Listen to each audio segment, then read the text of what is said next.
bienvenidos. Ya estamos aquí todos preparados para iniciar nuestro conversatorio, el cual hemos llamado hoy Conversemos de Terrorismo. Conversemos sobre el terrorismo, mejor dicho. Mi nombre es Isaac Nieves, soy profesor universitario, investigador en la materia. Y bueno, y quiero agradecerles que ustedes hayan dedicado un tiempo a que conversemos sobre este interesante tema de vibrante actualidad. Es un tema que nos conduce a estudiar la conducta humana y las motivaciones que puedan tener los distintos actores de las sociedades para esta conducta realmente gravosa, ¿no? Quiero agradecer además también a la Escuela Nacional de la Defensa Pública por haberme invitado a participar después de muchísimo tiempo estudiando este tema, este fenómeno y presentándolo en distintos espacios. Pero yo espero que sea agradable para ustedes. Vamos a luego habilitar un espacio, nos indicarán cuándo, para poder discutir, intercambiar ideas y poder verificar qué es lo que tenemos que ver con relación a esto del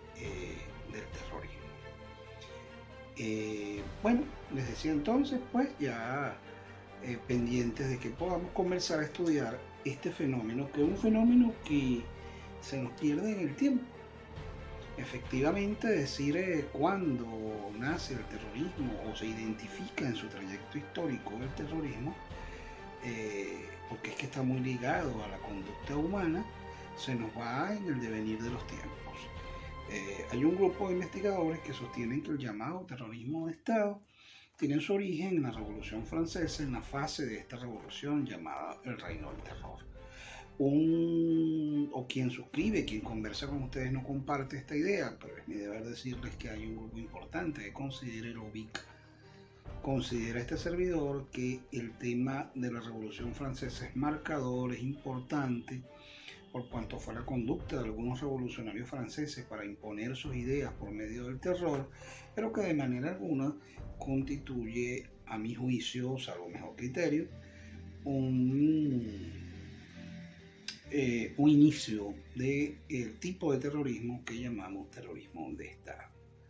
Entonces nos encontramos aquí con una primera dificultad, que como es un fenómeno que tiene que ver con la vida social, que tiene que ver con la conducta en la estructuración del Estado, se nos pierde con relación al momento histórico en que podemos definirlo, podemos encontrarlo.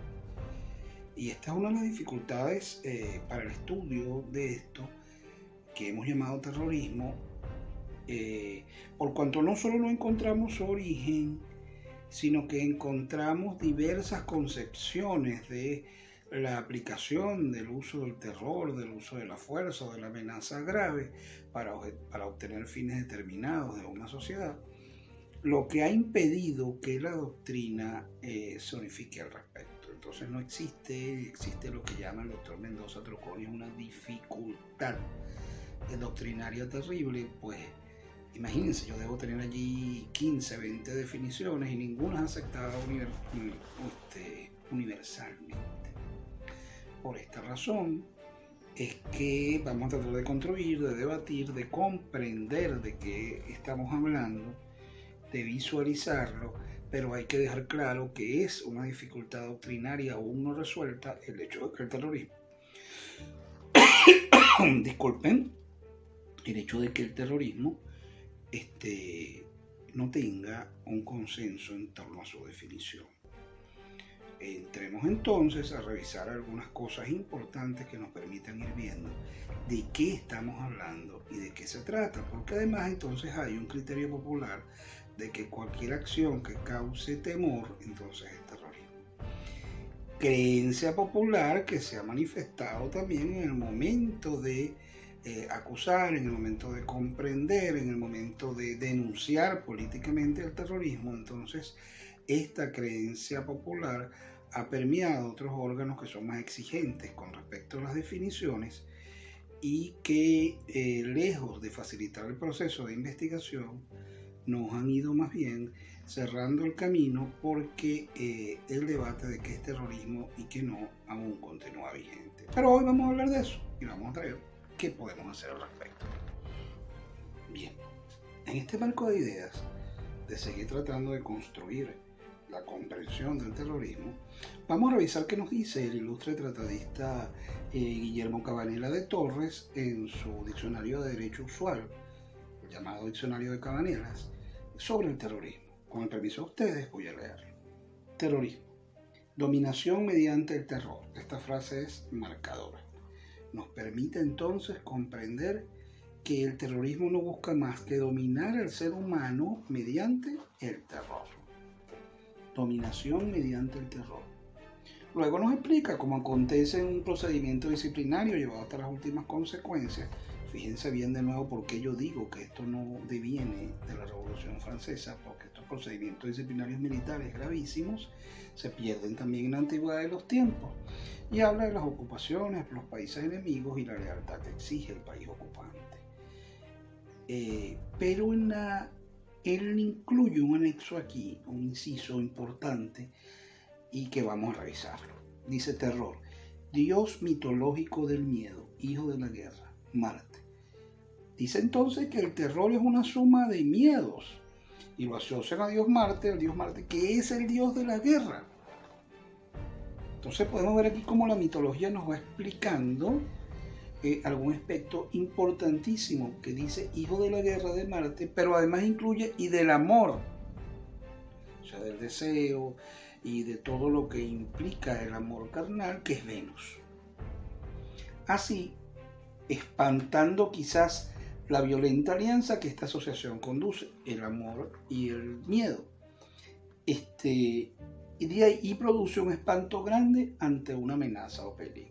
Esto lo define muy bien entonces. La mitología nos dice que la suma de los miedos es el terror y que con el deseo produce una asociación que nos genera una sensación de amenaza o peligro. Entonces la suma de los miedos nos da una sensación de amenaza o peligro que implica o nos lleva a nuestro instinto básico de protección. Esta explicación que nos da la mitología de qué es el terror y luego lo amarramos con lo que nos dice arriba, dominación mediante el terror, nos permite con cierta facilidad hacer el constructo de hacia dónde nos quiere llevar la definición de terrorista. Sin embargo, y no por ser menos importante, vamos a trabajar también un material muy antiguo que encontré en la revista venezolana de Derecho Penal y Criminología, en su número 6, en el año 1972, con ocasión de unas jornadas de Derecho Penal interamericanas que se hicieron acá en Caracas. El ilustrísimo profesor José Rafael Mendoza Troconis presenta un trabajo que se llama Los delitos de terrorismo. Estamos hablando del año 1972 y ya él advierte las tremendas dificultades doctrinarias a las que se enfrentó para tratar de consensuar una definición. Él habla entonces de su intento de definición y de todas las dificultades que encontró, pero nos dice lo siguiente, para mí de un calculable. El terrorismo puede definirse como la serie de actos de violencia ejecutados para infundir temor. Esa es la primera oración que nos plantea el maestro Troconis. Habla de una serie de actos de violencia, o sea, es un hecho complejo, es un hecho compuesto, es un hecho que suma actos de violencia para poder infundir el terror. Y no es un acto en sí mismo solo, sino que él entiende que es una suma de actos, lo que hoy por hoy llamamos los actos terroristas, y que es uno de los problemas diferenciadores a los que nos enfrentamos cuando debemos definir el terrorismo. Entonces el terrorismo es la actividad general y el acto que pretende infundir terror es el acto terrorismo. Con qué claridad lo vio el doctor Mendoza Troconis en su momento. Entonces debemos tener claro que ese gobierno del terror es la suma de actos que te conducen a ese terror. Y no es un solo acto, por tanto es una actividad compleja y un concepto contiene al otro. Esto es muy importante tenerlo claro para que cuando podamos definir el terrorismo podamos comprender qué es lo que abarca a cada quien. Pero además el doctor Mendoza nos dice es un medio de comisión para fines ulteriores. O sea, el terrorismo en sí mismo no es un objetivo, es un medio para lograr un objetivo a través del terror. y esto también es marcador porque él es un medio de comisión, él no es necesariamente, o no es de manera alguna, no es de manera alguna el objetivo. El objetivo lo va a conseguir con el terror a través de la aplicación exponencial de actos terroristas. Considera además que los actos son tan graves que se consideran hechos punibles. Esta es otra cosa, porque entonces tendemos a pensar que cualquier cosa es terrorismo, ¿verdad? Y el acto terrorista debe ser de una gravedad tal que trascienda el orden y la seguridad pública del Estado y se convierta en un hecho punible, pero además entonces ofenda a la colectividad mundial en general porque ataca al Estado en su esencia más básica. Así pues, ya hemos tenido una visión de lo que es el terrorismo, de lo que es el acto terrorista y de el fenómeno del terrorismo como medio conductor para un fin y no él en un fin mismo. Sin embargo, se ha planteado otro debate en el derecho internacional que es bien importante que revisemos, porque es que algunos autores han tratado de ubicar al terrorismo en o con otros tipos penales de derecho internacional. Está claro que el crimen de terrorismo es un crimen autónomo, y eso lo vamos a revisar bien de la siguiente manera. La lesa humanidad. El crimen de lesa humanidad, que es donde más han tratado de cuadrar el terrorismo, está tipificado en el artículo 7 del Estatuto de Roma. Estatuto de Roma de la Corte Penal Internacional.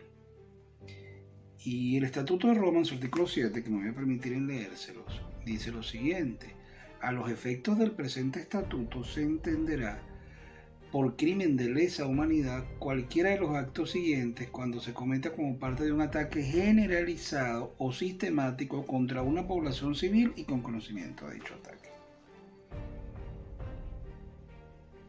Bien, yo no comprendo cómo pudiéramos ubicar el terrorismo, que sí es un crimen de derecho internacional, que sí está dirigido a la población civil, y ya vamos a ver por qué, pero que de manera alguna causa el intenso dolor que pretendemos con la lesa humanidad, que va contra un grupo humano determinado con el fin único de causarle dolor y daño, mientras que el terrorismo busca controlar a través de ese miedo. De manera alguna podemos entonces decir que este artículo 7 del Estatuto de Roma se compadece con los intentos de definiciones varias que hay sobre el terrorismo y que hemos venido revisando en este ratito. Pero es que además entonces el terrorismo tampoco es un crimen de guerra, y esto es muy importante revisarlo también, porque el terrorismo está dirigido contra una población determinada con un fin determinado, pero cuando es un acto militar o un acto de guerra o de conflicto interno, entonces ya no es terrorismo, sino es un crimen de guerra regulado por el derecho humanitario. Entonces, y estaría inmerso en las acciones militares de los beligerantes, de los cuerpos militares beligerantes.